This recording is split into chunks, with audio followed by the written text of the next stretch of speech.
வெளியில் முத்துக்குமரன் ஃபேன்ஸும் பவித்ரா ஃபேன்ஸும் அடிச்சிட்ருக்காங்கன்னு பார்த்தா உள்ளே பவித்ரா வந்து முத்துக்குமரன் கிட்ட வந்து பேசுகிறாங்க.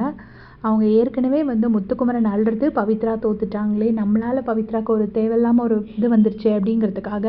அண்ட் பவித்ரா வந்து சொல்லியிருப்பாங்க, இந்த மாதிரி முத்து வந்து ரொம்ப ஃபீல் பண்ணிட்டாரு, அதுவே எனக்கு கஷ்டமாக போச்சு அப்படின்னு சொல்லியிருப்பாங்க.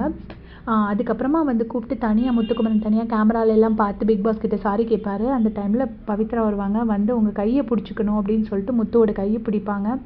பிடிச்சி இப்படி தடவி கொடுப்பாங்க. நீங்கள் அழுதது எனக்கு ரொம்ப கஷ்டமாக இருந்துச்சு அப்படின்னு சொல்லி தடவி கொடுப்பாங்க.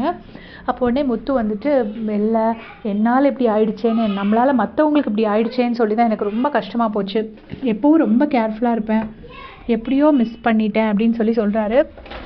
ரொம்ப பாவமாக இருந்துச்சு நமக்கே பார்க்குறதுக்கு.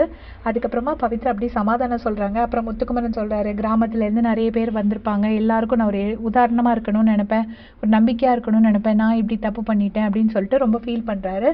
அதுக்கப்புறம் இந்த நம்ம அக்டோபர் 5 இது ஆரம்பிச்சிது, ஆனால் செப்டம்பர் 1 இந்த செலெக்ஷன் ப்ராசஸ் ஆரம்பிச்சிருச்சு.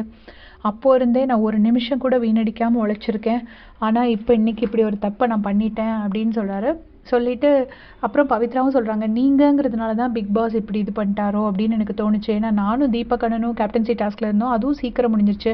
அப்போ பிக் பாஸ் இப்படி கேட்கல, நீங்கள் பயங்கரமாக விளையாடுவீங்கிறதுனால தான் வந்து ஒருவேளை பிக் பாஸ் இப்படி இது பண்ணிட்டாரோன்னு எனக்கு தோணுச்சுனோடனே, அதனால தாங்க எனக்கு கஷ்டமாகவே இருக்குது அப்படின்னு சொன்னாங்க. ரொம்ப பாவமாக இருந்துச்சு 2 பேரையுமே பார்க்கறதுக்கு. 2 பேருமே ஒருத்தர்கிட்ட ஒருத்தர் ரொம்ப ஸ்வீட்டாக பிஹேவ் பண்ணிட்டாங்க. உங்களுடைய கமெண்ட் சொல்லுங்கள்.